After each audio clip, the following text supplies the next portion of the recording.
Kasih karunia dan damai sejahtera Allah Bapa kita dan anaknya Tuhan Yesus Kristus menyertai saudara. Amin. Shalom saudaraku yang terkasih, di dalam nama Tuhan Yesus Kristus sedang bisa menyapa saudara. Di tempat saudara berada hari ini dalam dimensi yang berbeda, tetapi dalam dunia yang sama. Sebagai insan yang diciptakan untuk Tuhan.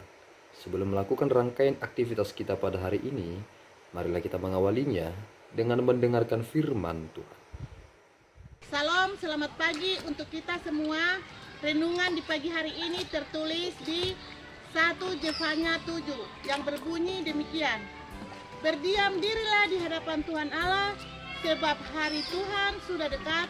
Sungguh Tuhan telah menyediakan perjamuan korban dan telah menguduskan para undangannya. Demikianlah firman Tuhan. Amin. Saudaraku yang terkasih, di dalam nama Tuhan Yesus Kristus, judul perikop kita hari ini adalah penghukuman pada hari Tuhan. Bahwasanya tidak ada hal yang dapat dilakukan oleh manusia ketika Allah telah mencapai titik kemarahannya. Sebenarnya, akankah terjadi hal yang mengerikan di dunia ini ketika kita lihat sepertinya tidak terjadi apapun? Apakah seperti yang terjadi di perjanjian lama, amarah Tuhan itu akan memuncak pada suatu titik? Inilah sebenarnya yang tidak kita harapkan. Tetapi sadar atau tidak sadar, ternyata si iblis telah berhasil memprovokasi setiap manusia, mengaburkan cara pemahaman mereka terkait tentang siapa Allah yang sesungguhnya, memutarbalikkan fakta dan memutarbalikkan kebenaran, sehingga orang-orang jatuh ke dalam prinsip yang berkata bahwa semuanya baik-baik saja. Tetapi nats ini kembali mengingatkan kita bahwasanya berdiam dirilah di hadapan Tuhan Allah. Ini adalah suatu penegasan yang sangat penting, bahwasanya berlindung di dalam Allah itulah sebenarnya yang dibutuhkan oleh setiap umat manusia, bukan berlindung kepada Allah lain. Ada suatu kenyataan pahit yang dinyatakan dalam nats ini, bahwasanya mereka-mereka yang dikatakan dalam kitab Zefanya ini, dalam satu sisi mereka percaya kepada Tuhan, tetapi di satu sisi lagi mereka bersumpah demi dewa Milkom. Artinya kaki mereka satu berpijak kepada Tuhan, satu lagi kaki mereka berpijak kepada dewa Milkom.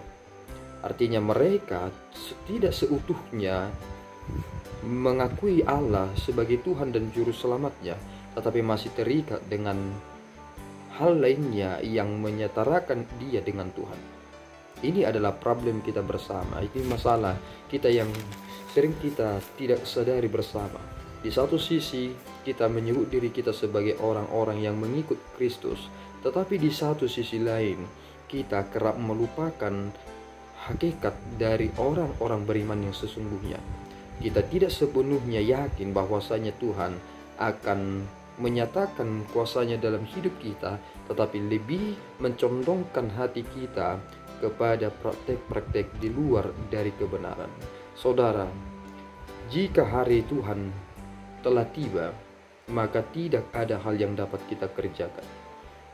Tetapi nats ini membuat kita semakin mengantisipasi akan hal yang terjadi di masa depan. Sebab hari Tuhan sudah dekat. Sungguh Tuhan telah menyediakan perjamuan korban dan telah menguduskan para undangannya.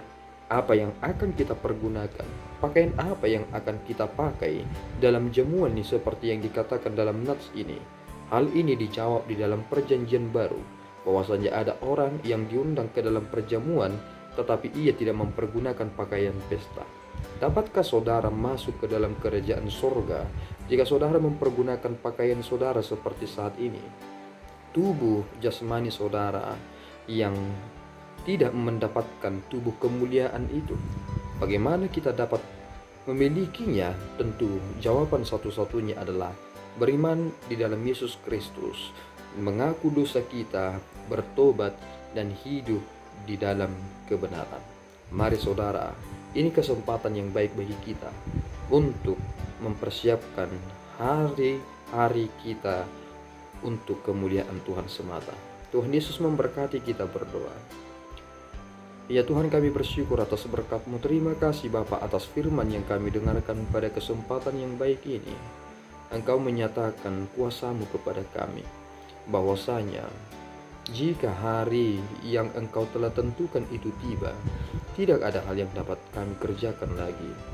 Tuhan, ingatkan kami bahwa hari-hari kami cepat berlalu, dan apa yang kami kerjakan akan semuanya tinggal, dan tidak akan ada hal apapun yang akan kami bawa dari dunia ini.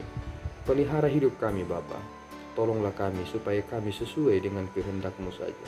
Di dalam Yesus kami telah berdoa dan mengucap syukur. Anugerah Tuhan kita Yesus Kristus, kasih setia Allah Bapa, dan persekutuan Roh Kudus menyertai saudara. Amin.